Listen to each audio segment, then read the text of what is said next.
Office එකේදී විතරක් නෙවෙයි මම දැන් ගෙදරදීත් IDD කෝල්ස් ගන්න SLT ෆෝන් එකේ. ඔබේ නිවසේ SLT දුරකථනය දැන් IDD පහසුකම සහිතයි. Making headlines tonight on First at 9. Out with the old, in with the new. President Maithripala Sirisena says new cabinet will be appointed next week. Vital decisions in the making. UNP and SLFP hold separate meetings with their party leaders. Joint opposition also meets with former President Mahinda Rajapaksa. Project on schedule. Top official of Colombo Port City Development says sale of plots of reclaimed land to begin by the year's end. Adds that Mattala is a concept that will flourish. In Sri Lanka, Port City is one of the biggest FDI project. Rupee tumbles. The Sri Lankan rupee plunges to an all-time low against the US dollar. The government is forced to adjust fuel prices on the back of rising crude oil prices. Canada attack. 10 killed and 15 injured when a van ploughed into pedestrians in Toronto.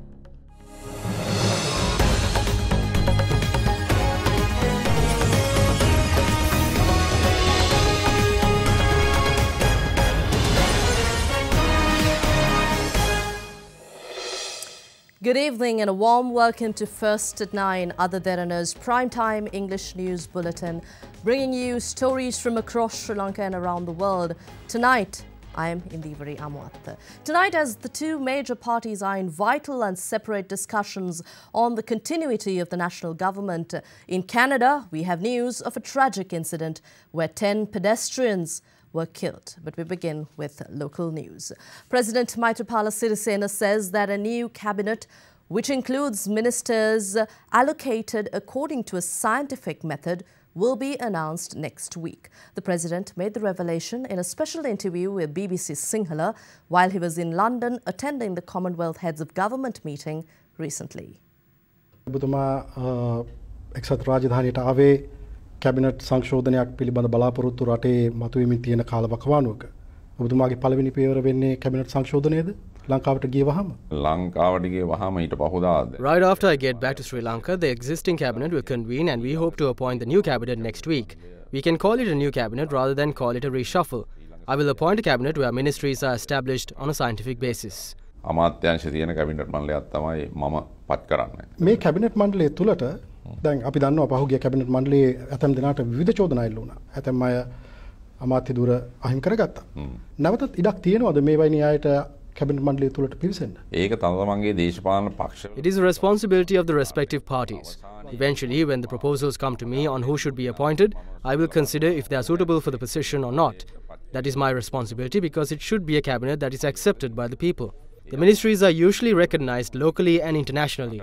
If not, certain issues may arise when carrying out the work. Therefore, when we appoint a cabinet, we should consider who is more suitable for the position, their knowledge of the subject, and how renowned they are on the subject. We have to consider the situation of international politics as well. Whatever anyone says, it is difficult to ignore international politics and move forward. Even the most powerful in the world have to move forward strengthening international relations with other countries. Therefore, developing countries like us that needs to have economic progress should take into consideration who it appoints to suitable positions.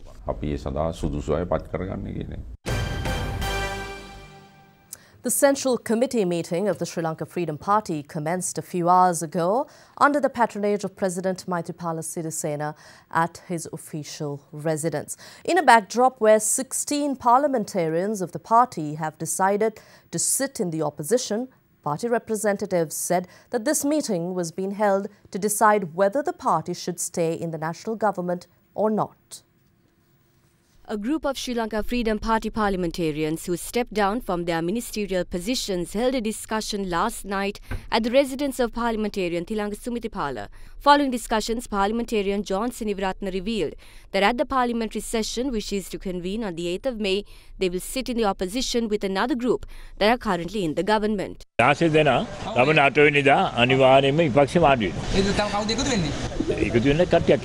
In the meantime, former Minister T.B. Ekanayake, speaking to media following a meeting in Kurunegala, said that during the Central Committee meeting, which commenced a few hours ago, the future steps of the SLFP will be decided. The UPFA and the SLFP are still working together. We will get back when needed. We believe that an anti-UNP force should be built together with the President Maithripala Sirisena and the former President Mahinda Rajapaksa. In the meantime, at a media briefing held at the SLFP headquarters, former Minister Chandama Weerakodi said, since the Sri Lanka Freedom Party represents the majority of parliamentarians, it is appropriate to let the UNP function as a single-party government. I should clearly say that we, the 16 of the SLFP, have decided to sit in the opposition, and that decision will not be changed. We sat in the opposition to topple this government. Meanwhile, the SLFP parliamentary group met the president at the presidential secretariat following the cabinet meeting today. I think you should understand the fact that this government is moving forward together. SLFP, UNP, along with the President and the Prime Minister, spoke in a very friendly way. Therefore, we like to give the message that this government will move forward strongly. The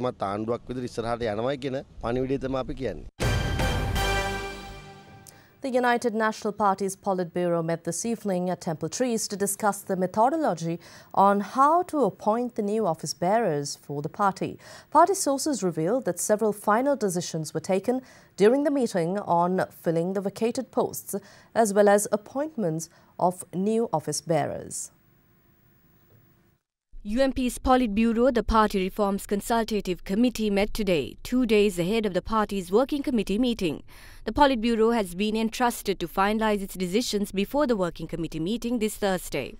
Accordingly, the Politburo met this evening at Temple Trees. At a previous meeting, we, the working committee and parliamentary group, decided to leave the party leadership with Prime Minister Ranil Wickremesinghe. It was a unanimous decision and we don't speak about it now. Several new positions will be made and several names have been proposed. We hope to finalize these by tomorrow and present those to the working committee, which is due to meet on Thursday. Another proposal is to appoint the positions through a vote by the parliamentary group and the working committee. Backbenchers have already proposed to go for a secret vote if we fail to come to mutual agreements on any position. There were talks to fill some vacancies according to the concession of the party leader. The party leader hopes to announce the new positions and the names at the working committee meeting day after tomorrow. Meanwhile, a discussion took place between former President Mahinda Rajapaksa and the parliamentarians in the joint opposition this evening at the official residence of the former president. The meeting between the former president and the joint opposition MPs had been organized to discuss the current political situation of the country. The joint opposition's conduct in the parliament when the new parliament session commences on the 8th of May, the present crisis of the Sri Lanka Freedom Party and the proposed 20th Amendment to the Constitution by the JVP to abolish the executive presidency were the main topics at the discussion. අද තීරණාත්මක සාකච්ඡාවක් වගේ හැමදාම තියෙන්නේ අපේ තීරණාත්මක සාකච්ඡා. ඒ වුණාට වැඩක් වෙනවා කියලා පේන්නේ. ඒවල් වෙලා තියෙනවා. කට්ටිය යට මෙහෙට වෙච්ච එක විතරයිනේ. ඒ යතින් ආණ්ඩුවක් පෙරලන්න කියලා. ඔය 16 ගත්ත කියලා ආණ්ඩුව පෙරලන්න පුළුවන්ද? බලමුකෝ. අපි ඒකවත් විපක්ෂනේ පොහොට්ටුවනේ. After the meeting, UPFA MP Rohita Begunawardena, speaking to other Derana, said that they mainly spoke about holding the May Day celebrations. We also decided to go ahead as one camp against this government. No, that is just a dialogue. No one knows what's going to happen, how to cancel it or when it can be done. Those things should be revealed first. Then we will see. If the government is trying to postpone the election, showing us the 20th Amendment, we will not allow that to happen.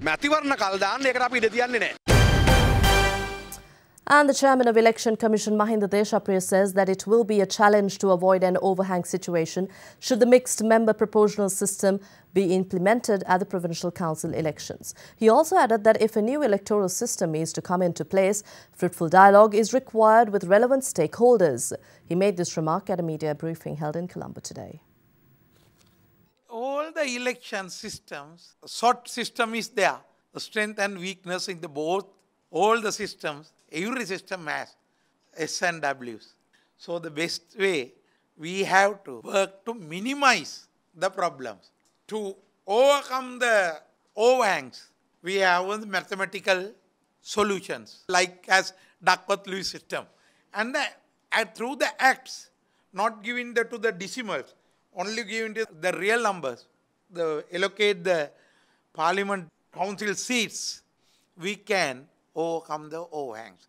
But if we are going to implement mixed member proportionate system, very difficult to avoid overhang. To avoid the overhang, then we need, like as 20th Amendment, the proposed 20th Amendment in 2015, there was a buffer to absorb the overhang.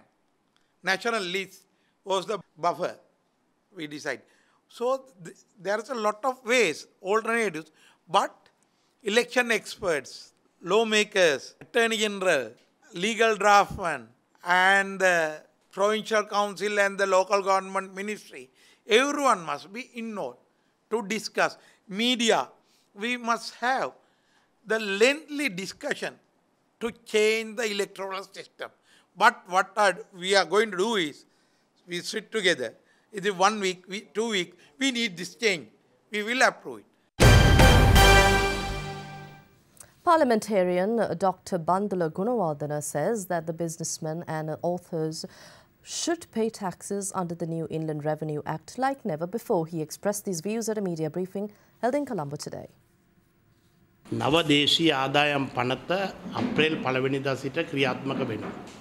The new Inland Revenue Act is effective from the 1st of April. Revenue received from selling any kind of property, 10% is taken as a tax. The person who rents out a property has to pay the tax on behalf of the owner of the property. This affects a number of businesses in Sri Lanka. I think most of the businessmen are unaware of this situation. It is the customer who will have to pay this tax eventually. Now authors hand over their books to publishers because they are unable to sell them on their own. The publishers in turn pay a certain amount to the authors from the income. From the 1st of April, the authors have to pay a tax of 14% of what they are paid. All the authors will have to pay taxes to the government. Those days, books were printed criticizing Mahinda Rajapaksa and not a single cent was paid to the government. Now if a book is printed against this government, 14% should be paid to the government.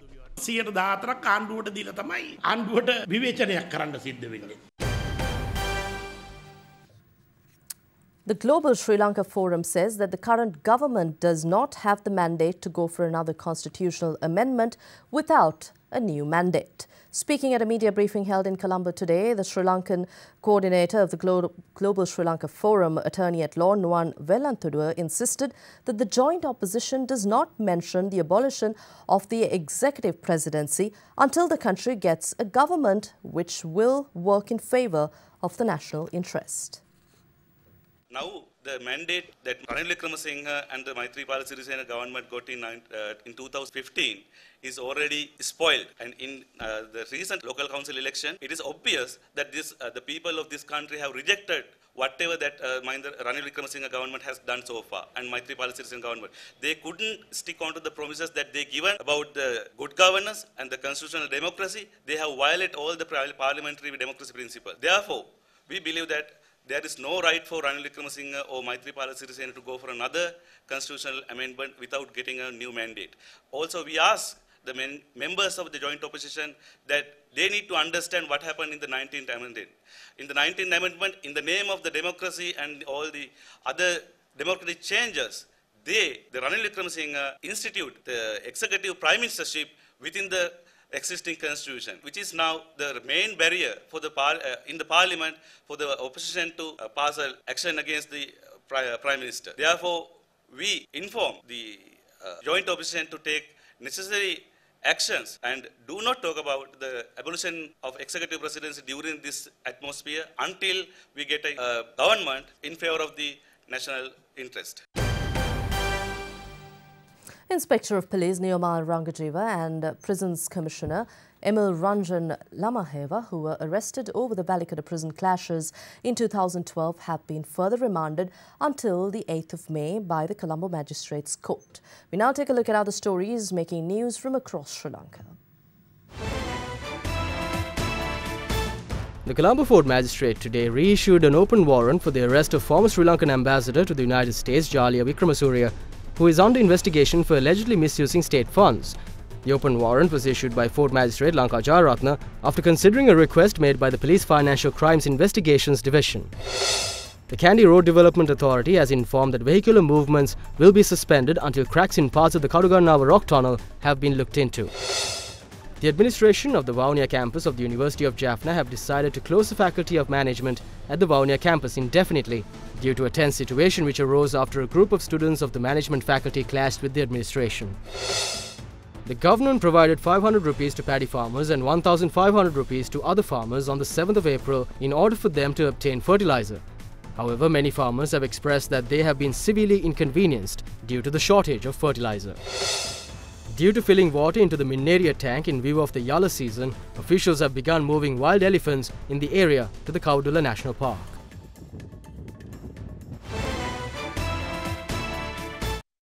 You are watching Sri Lanka's award-winning news channel, Other Derana 24/7.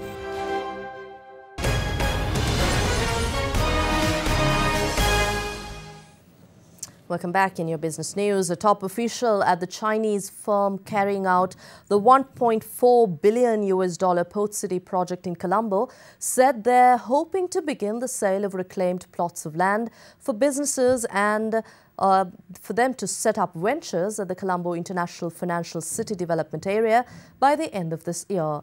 Yi Xiaoyang of China's state-run China Harbour Engineering Company Limited, during an interview with Other Derana's Manusha Jayatilaka in Beijing, revealed that they're also considering new projects in Sri Lanka for which contracts are to be signed soon.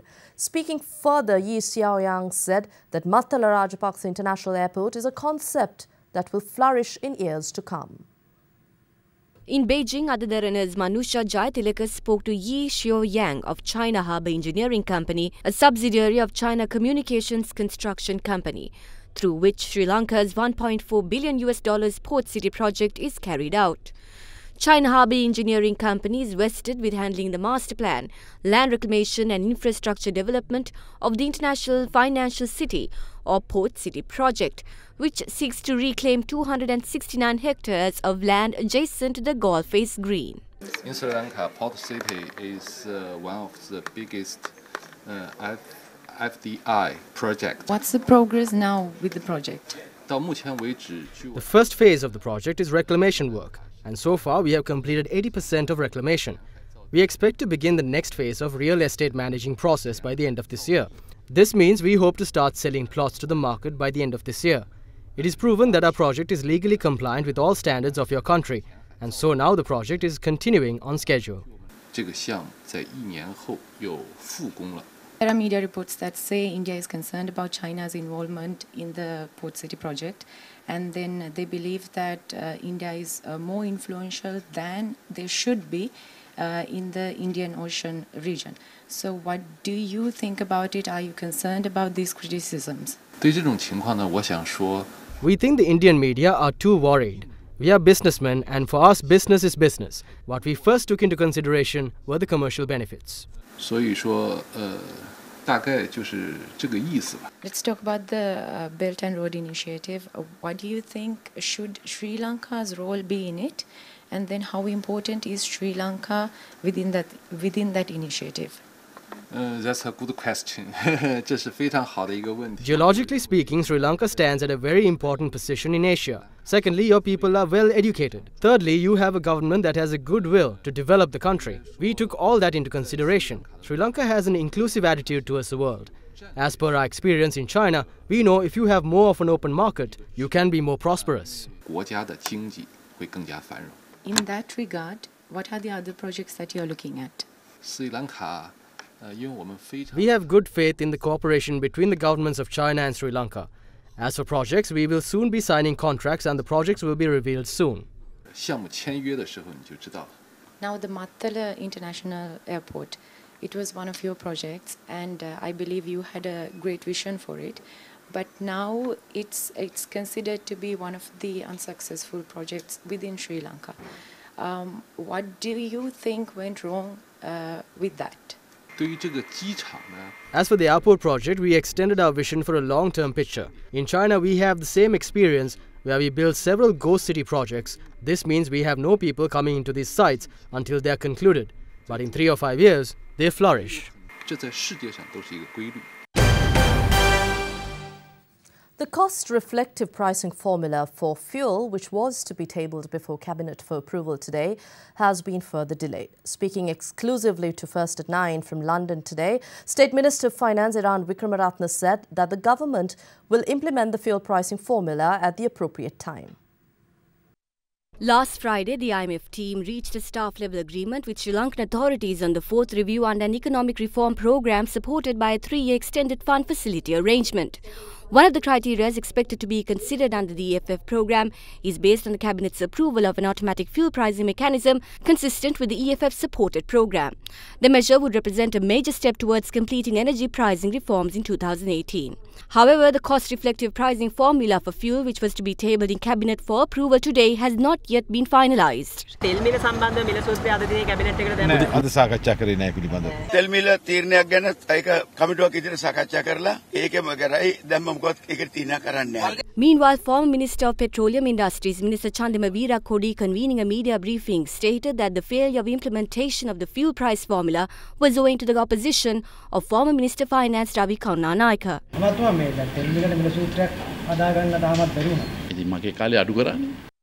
Meanwhile, Chairman of the General Petroleum Workers Union, Ashok Ranwala, says that private organisations are the ones who will benefit by the introduction of a fuel price formula and requested that the public be able to purchase fuel at prevailing rates. Speaking exclusively to First at 9, State Minister of Finance Derana Wickramaratne says that through the implementation of the fuel price formula, the decision of consumption will be based on the consumer. Sri Lanka has had a steady fuel price for the last 3 years, the lowest fuel price in the region.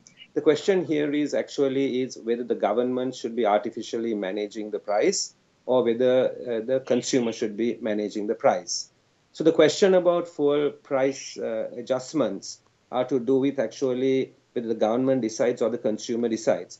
We have taken a decision that the consumer will make this decision, and eventually the consumer can then decide when the price is high whether they want to consume less, and when the price is down, whether the consumer should consume more. Basically, these are decisions that we have taken in 2015, that this is the direction we want to go, and this is the direction that we will eventually take. The minister was also asked as to when the fuel price formula will be tabled in Cabinet. These decisions will be taken by us, and basically we will decide when these decisions should be taken. And that is why, even though there has been speculation that it will be taken this week, it hasn't been taken because it's fully within our control, and we will take those decisions at the appropriate time when we think it could be done. Because this is not an isolated decision, because we need to remember that fuel prices are also ultimately paid for by the consumer.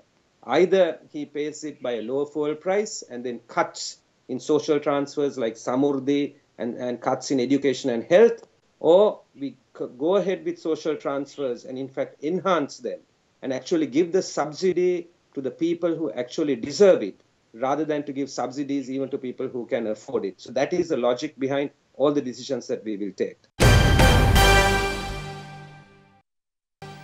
The Sri Lankan rupee slipped to an all-time low of 157.30 per dollar today. Dealers said the Sri Lankan rupee was pressured by imported dollar demand and surpassed the previous all-time low of 156.90, hit yesterday to mark the new low. The rupee has fallen 0.6% so far this week and 1.1% for the month, with business cycle analyst Dr. Kenneth De Silva giving us an in-depth analysis. Today we saw the dollar-rupee exchange rate trade at an all-time low once again at 157.30 versus the dollar. Now this particular trend has been continuing over the last 3 months, and during the last 3 months the rupee has depreciated by 2%. Now as a result of this depreciation, what we see is the government is forced to adjust fuel prices on the back of rising crude oil prices. In fact, crude oil prices now have reached $70 a barrel from its lows of 45. Therefore, a significant adjustment needs to be brought in by way of price formula, which will also factor the dollar-rupee exchange rate. Now, this could add significant throughput cost onto the economy and lead to further cost escalations across the transport sector across many goods and services, and also as a result of that people's consumption would also tend to decline. Now here's a look at how the Sri Lankan rupee performed against other currencies across the world today.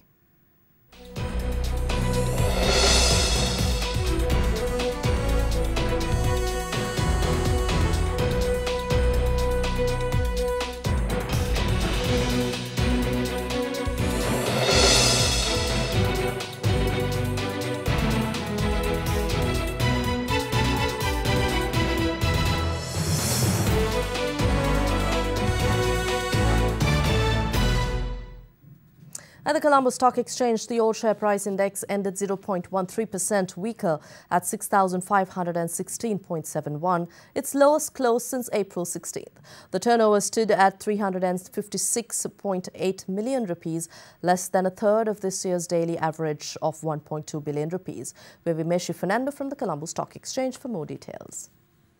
The turnover was 356.76 million rupees, with 16.5 million shares changed in hands in 4,110 trades.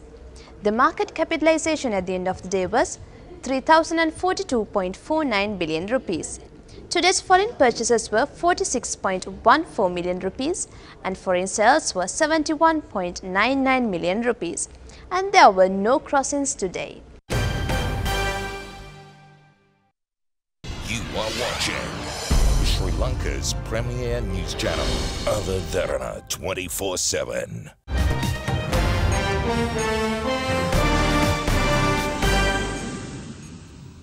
On to international news. Canadian police have charged the driver who ploughed into pedestrians in northern Toronto yesterday with 10 counts of first-degree murder and 13 counts of attempted murder. 25-year-old Alec Minassian, the driver, was not previously known to authorities. Meanwhile, there were media reports saying that a Sri Lankan national was one of the victims in the attack. However, when First at 9 contacted the Foreign Ministry, we were told that there weren't any Sri Lankan national involved in the attack.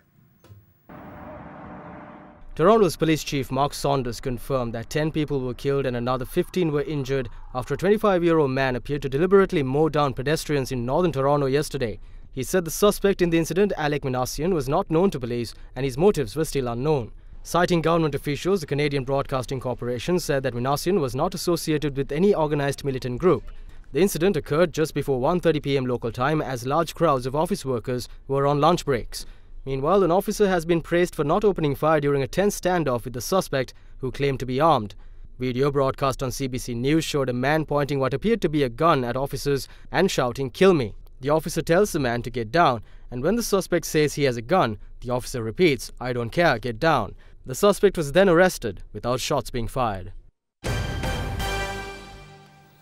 And a fire at a karaoke bar in the southern Chinese city of Yinde has killed 18 people and left 5 others injured. The fire broke out inside the 3-story building this morning.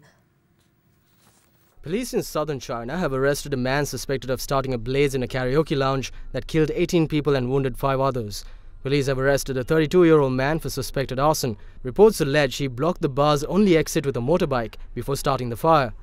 Video circulating on social media showed bystanders watching as intense flames engulfed the bar. Police did not provide a motive for the arson, but state TV broadcaster CCTV reported that the suspect had set fire to a karaoke parlor after an argument with others. The fire was put out about an hour later and the injured had been taken to hospital.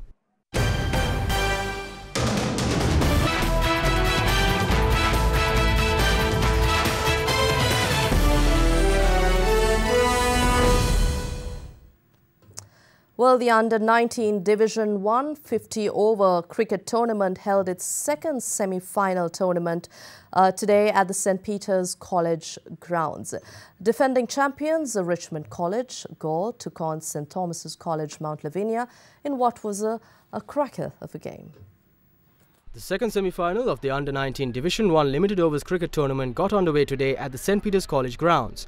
The match was between defending champions Richmond College Gaul and St. Thomas's College Mount Lavinia. Batting first, St. Thomas's College scored 221 for the loss of 7 wickets in their allotted 50 overs.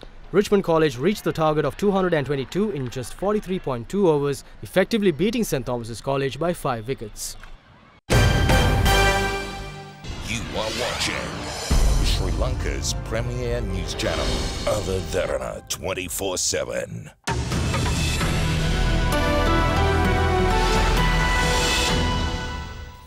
On to your weather forecast for tonight. A slight change in the prevailing weather is expected from tomorrow, with showers and thunder showers are expected to occur over most provinces in the island later in the afternoon. Fairly heavy falls above 75 millimeters can be expected at some places, particularly in the western Sabaragamu, central and Uva provinces and in the Galle and Mathura districts. Misty conditions can also be expected at some other parts in the Sabaragamu and central provinces during the morning hours. And now we take a look at the city-by-city weather forecast for the next 24 hours.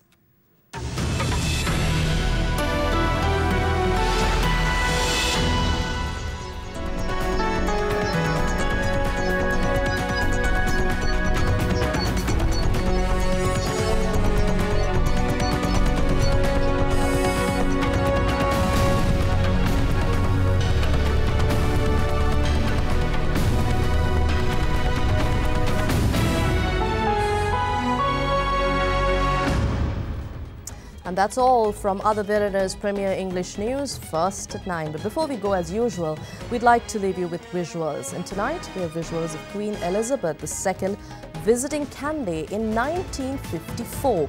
During the 10 days she spent in Colombo, the Queen visited Kandy to the Temple of the Truth Relic, where she was escorted to the historical Magul Madua. She also watched the Kandy Perahara and visited the Sigiriya Rock Fortress, as well as Polonnaruwa during the stay. Hope you enjoy these visuals. Have a pleasant evening. Good night.